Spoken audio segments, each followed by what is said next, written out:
بسم اللہ الرحمن الرحیم۔ السلام علیکم ناظرین، آپ دیکھ رہے ہیں نیوز ٹوڈے اور میں ہوں افتخار۔ درود و سلام ہو محمد اور آل محمد پر۔ ناظرین، آپ جہاں پر بھی ہیں خدا آپ کو اپنی حفظ و امان میں رکھے۔ ناظرین، آج ہے 4 جنوری اور دن ہے سنڈے کا۔ اہم ترین اپڈیٹس ہیں۔ احتجاج کا خوف ہے، گھیرے جا رہا ہے۔ رانا ثناءاللہ کی بلی بھی تھیلے سے باہر آ گئی ہے۔ شاہد خاقان عباسی نے ایک بڑا پیغام دیا ہے طاقتوروں کو۔ منیر فاروق بھی کچھ پیغام لے کر آئے ہیں۔ مینا آفریدی نے طارق فضل چودھری کو ریاست کی ڈیفینیشن سکھائی ہے، اہم گفتگو ہے۔ اڈیالہ کی چڑیاں اور طوطے، اس پر بھی بات کریں گے۔ سندھ حکومت نے سہیل آفریدی کو آفر کر دی ہے، دعوت دی ہے۔ اسد کیسر اور سہیل آفریدی نے کچھ خطابات کیے ہیں، شدید خطابات ہیں۔ ان سب موضوعات پر بات کریں گے، ویڈیو مکمل دیکھیے گا۔ چینل پر نئے تو چینل کو سبسکرائب کر لیں، بیل آئیکن بھی پریس کر دیں۔ ناظرین، احتجاج کا خوف گھیرے ہوئے ہے۔ اب جو ہے حقیقت حکومت کی، رانا ثناءاللہ کی سامنے آنا شروع ہو چکی ہے۔ متی اللہ جان کا ایک بیان ہے، 8 فروری احتجاج سے پہلے پی ٹی آئی کے اندر کچھ لوگ تیار کیے جا رہے ہیں جو یہی شور مچائیں گے کہ احتجاج کی جگہ مذاکرات کریں۔ ناظرین، اب یہ کون لوگ ہیں؟ یہ بہت سارے پاکستان تحریک انصاف کے اندر کے لوگ ہیں جو کہتے ہیں کہ مذاکرات ہونے چاہیے، احتجاج نہیں ہونا چاہیے۔ یہاں تک کہ فواد چودھری کا بیان ہے، اگر کوٹ لکھپت جیل میں موجود پی ٹی آئی رہنماؤں کو رہا کر دیا جائے تو پی ٹی آئی 8 فروری احتجاج کی کال واپس لے لے گی۔ اگر ابھی انگیجمنٹ شروع نہیں ہوگی تو سہیل آفریدی کے پاس لانگ مارچ کے علاوہ دوسرا آپشن ہی نہیں ہے، اور لانگ مارچ میں لاکھوں لوگ نہ بھی نکلیں تو پولیٹیکلی ٹیمپریچر بڑا ہائی ہو جائے گا، یہ کہنا ہے فواد چودھری کا۔ یعنی کہ کوٹ لکھپت کے لوگوں کو اگر رہا کر دیا جائے تو اس سے بھی احتجاج رک سکتا ہے، یہ ان کا کہنا ہے۔ لیکن پی ٹی آئی کے اندر اس وقت جو مین قیادت ہے، مین قیادت اس بات پر پہنچ چکی ہے کہ مذاکرات جو ہے وہ کامیاب نہیں ہوں گے، احتجاج ہی واحد راستہ ہوگا۔ لیکن دیکھا جا رہا ہے محمود خان اچک زئی کی جانب سے کہ وہ فیصلہ کیا کرتے ہیں۔ لیکن ناظرین، اس کا خوف کس قدر زیادہ ہے؟ اب رانا ثناءاللہ نے آفر کی مذاکرات کی، انہوں نے کہا کہ اب مائنس عمران خان نہیں چاہتے، ایون انہوں نے کہہ دیا کہ اس کے اوپر جو اسٹیبلشمنٹ بھی آن بورڈ ہے، یہاں تک بیان دیا۔ لیکن اب ان کی بلی، اصل خوف کیا ہے؟ مذاکرات کی بات کو کیوں چھیڑا جا رہا ہے؟ میں آپ کے سامنے بار بار رکھ رہا ہوں کہ مذاکرات نہ ہوں گے نہ کامیاب ہوں گے، لیکن یہ کیوں چھیڑے جا رہے ہیں؟ خوف کیا ہے؟ اب رانا ثناءاللہ نے کل سلیم صافی کو انٹرویو دیا، اس میں کچھ گفتگو کی ہے۔ ان کا کہنا ہے کہ عمران خان کی جماعت نے اگر مذاکرات کرنے ہیں تو ان کو اسٹریٹ موومنٹ اور 8 فروری کو پہیہ جام ہڑتال سمیت اداروں کے خلاف ہرزہ سرائی سے باز آنا ہوگا۔ واضح طور پر ان کی بلی باہر آ گئی ہے۔ انہوں نے واضح کہہ دیا کہ خوف کیا ہے؟ اسٹریٹ موومنٹ کا ہے، 8 فروری الیکشن کے دن جو ہے اس دن جو پہیہ جام ہڑتال کی جائے گی کہ اس سے باز آ جائیں اور پھر اداروں کے خلاف باتیں نہ کریں۔ انہوں نے واضح کہہ دیا، یعنی کہ خوف احتجاج 8 فروری کا گھیرے ہوئے ہے، اس لیے حکومت انگیجمنٹ چاہتی ہے کہ کسی طرح سے یہ احتجاج رک جائے۔ اس کے علاوہ جو ہے مذاکرات کبھی ہوں گے یا کامیاب ہوں گے، ہو سکتے ہیں لیکن کامیاب نہیں ہوں گے، یہ سمپل سی بات ہے۔ اب یہاں پر رانا ثناءاللہ نے کچھ اور باتیں بھی کی ہیں۔ بات چیت کے لیے پیپلز پارٹی اور مسلم لیگ تیار ہے، لیکن عمران خان تیار نہیں۔ ہمارے ساتھ تو چلو ان کا اختلاف ہے، مگر آرمی چیف سے ان کا کیا معاملہ تھا جو ان کے متعلق وہ فرما چکے ہیں، یا ان کا سوشل میڈیا اور گالی گلوچ بریگیڈ کرتا ہے، اس کا کیا جواز ہے؟ ایک بات انہوں نے یہ کی ہے، ساتھ میں ان کا کہنا ہے کہ کیا مذاکرات کے لیے عمران خان کی پیرول پر رہائی ممکن ہے؟ جب سلیم صافی نے یہ سوال پوچھا ہے تو رانا ثناءاللہ کا جواب ہے کہ پیرول پر رہائی اور مذاکرات کا انہوں نے اور ان کی پارٹی نے فیصلہ کرنا ہے۔ پہلے ان کو کچھ چیزوں سے دستبردار ہونا ہوگا، اداروں کی ہرزہ سرائی سے وڈرا کرنا ہوگا، اسٹریٹ موومنٹ اور 8 فروری کو پہیہ جام سے پیچھے نہ ہٹے تو پیش رفت نہیں ہو سکتی۔ یعنی مذاکرات ان کنڈیشن پر ہوں گے، تو اس کا مطلب ہے کہ خوف یہی ہے۔ اگر یہ سب کچھ نہیں ہوتا تو پھر مذاکرات حکومت کہیں پر سنجیدہ نہیں ہے، اور یہ حقیقت ہے۔ اب نجم سیٹھی نے واضح کر دیا اس وقت، میں آپ کے سامنے رکھ رہا ہوں کہ نظام کم از کم یہ مان چکا ہے کہ عمران خان کے پاس پاور ہے۔ نجم سیٹھی کا کہنا ہے کہ اگر منصفانہ الیکشن ہوتا ہے تو 2 سیاسی پارٹیاں اجڑ جائیں گی۔ یقیناً یہ 2 سیاسی پارٹیاں پاکستان مسلم لیگ نواز اور پاکستان پیپلز پارٹی ہیں۔ اگر عمران خان رہا ہوتے ہیں تو ایک اہم شخصیت کا نقصان ہو سکتا ہے، جس کا نام لینے کی ہمیں اجازت نہیں ہے۔ یہ ادارے کا مسئلہ نہیں ہے، ذاتی لڑائی ہے۔ عمران خان کی رہائی سے ادارے کا نہیں، شخصیت کا نقصان ہوگا۔ اب اس سے بڑھ کر واضح بیان کیا ہو سکتا ہے؟ سارے کا سارا مسئلہ یہیں پر رکا ہوا ہے، اور یہ نجم سیٹھی واضح طور پر کہہ رہے ہیں کہ عمران خان جو ہے اس سے 2 سیاسی پارٹیوں کو اور ایک خاص شخصیت کو جس کا نام نہیں لیا جا سکتا نقصان ہوگا، اس سے ادارے کا نقصان نہیں ہے۔ نظیر شاہد خاقان عباسی نے ایک بڑا پیغام دیا ہے، اسٹیبلشمنٹ کو ڈائریکٹ انہوں نے پیغام دیا۔ ان کا کہنا ہے کہ یہ تاثر غلط تھا کہ عمران خان جیل نہیں کاٹ سکیں گے۔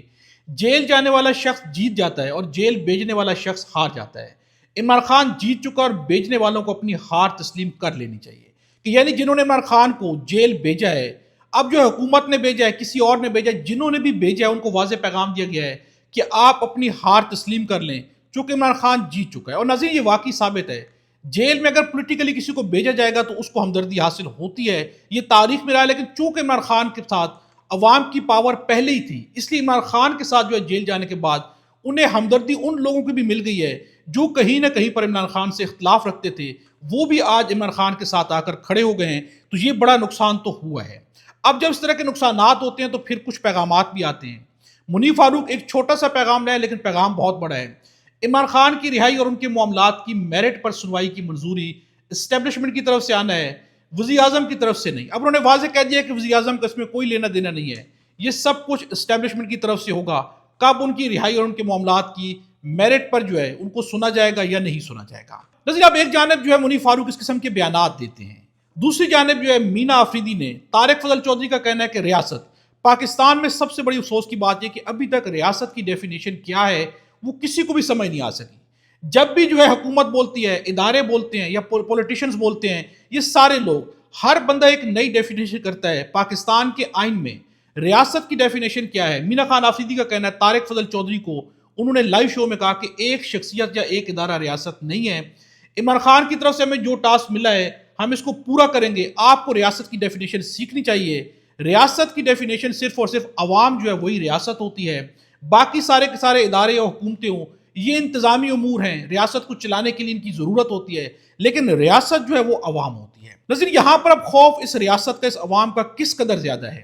اڈیالہ جیل کا قیدی، اب میں آپ کے سامنے خبر رکھتا ہوں، یہ خبر جو ہے اڈیالہ کی چڑیاں اور طوطے، اب یہ کیا خبر ہے؟ حبیب اکرم کا کہنا ہے کہ اڈیالہ جیل کے اوپر سے گزرنے والی چڑیاں طوطے اگر باتیں کر سکتے تو آج ان کا بھی انٹرویو ہو رہا ہوتا۔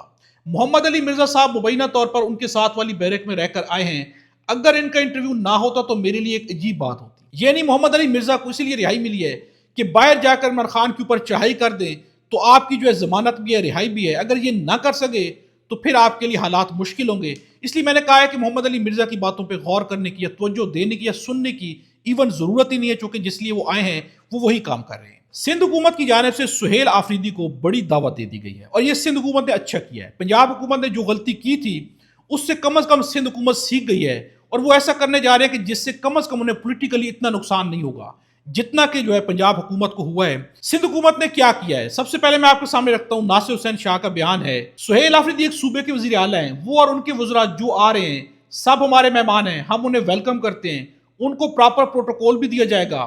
اب یہ بات امپورٹنٹ ہے، وہ سندھ میں جہاں بھی جانا چاہیں گے انہیں مکمل اختیار بھی ہوگا اور مکمل سپورٹ بھی کی جائے گی۔ نظر یہ بہترین فیصلہ ہے، سیاسی طور پر ایسے میچور فیصلے آپ کی سیاست کو فائدہ دیتے ہیں، یا کم از کم فائدہ نہ دے تو نقصان کم سے کم ہو جاتا ہے آپ کا۔ اب یہاں پر شفیع جان نے ایک بیان دیا ہے کہ وزیر اعلیٰ سہیل آفریدی اور پی ٹی آئی وفد وزیر اعلیٰ سندھ مراد علی شاہ سے ملاقات کریں گے کیونکہ انہوں نے دعوت دی ہے اور ان کی جانب سے دورہ کراچی ویلکم کرنا خوشائند بات ہے۔ باقی دورہ پنجاب سے متعلق P T I chairman barrister Gohar کے بیان کو سیاق و سباق سے ہٹ کر پیش کیا گیا۔ دورہ سندھ سے متعلق بیرسٹر گوہر کو اعتماد میں لیا گیا ہے۔ یہ کہنا ہے شفیع جان کا کہ ہم جو ہے ان کو ویلکم کریں گے۔ یہاں تک کہ فہیم اختر ملک جو کہ صحافی ہیں ان کا کہنا ہے کہ وزیر اعلیٰ سہیل آفریدی کہتے ہیں کراچی کے دورہ کے دوران وزیر اعلیٰ سندھ سید مراد علی شاہ سے ملاقات کروں گا۔ وزیر اعلیٰ سندھ نے ملاقات کی دعوت دی ہے۔ ملاقات کے دوران کراچی میں پختون کمیونٹی کو درپیش مسائل پر بات چیت ہوگی۔ کراچی کے کچھ اسپتالوں میں ہیلتھ کارڈ پر علاج میں خیبر پختونخوا کے لوگوں کو مسائل کا سامنا ہے۔ وزیر اعلیٰ سندھ سے کہوں گا کہ ہیلتھ کارڈ پر علاج میں درپیش مسائل کو دور کریں۔ کراچی میں I S F, I L F, P T I کے رہنماؤں اور ورکر سے ملاقات بھی کروں گا۔ کراچی میں پی ٹی آئی کے اراکین قومی اور صوبائی اسمبلی سے بھی ملاقات کروں گا۔ سہیل آفریدی نے اپنا پلان جاری کر دیا کہ وہاں پر حکومت سے بھی ملیں گے، جو کرنے جا رہے ہیں وہ بھی ضرور کریں گے، یعنی کہ اسٹریٹ موومنٹ کا آغاز بھی وہاں سے ہوگا۔ اس پر سہیل آفریدی نے خود اعلان کر دیا ہے۔ نظیر اب آپ کے سامنے آخر میں رکھتا ہوں، اسد قیصر نے ایک بیان دیا ہے، شدید بیانات، اور سہیل آفریدی نے بھی کچھ خطابات کیے ہیں۔ اسد قیصر کا کہنا ہے کہ یہ جو ظلم ہو رہا ہے یہ صرف عمران خان کے ساتھ نہیں بلکہ آپ سب کے ساتھ ہو رہا ہے۔ یہاں ووٹ ڈالنے والے نہیں ووٹ گننے والے اہم ہیں۔ کیا علامہ اقبال نے اس پاکستان کا خواب دیکھا تھا؟ یا عوام کو جانوروں کی طرح ٹریٹ کیا جا رہا ہے؟ کیا یہ خواب تھا جو کہ علامہ اقبال نے دیکھا تھا؟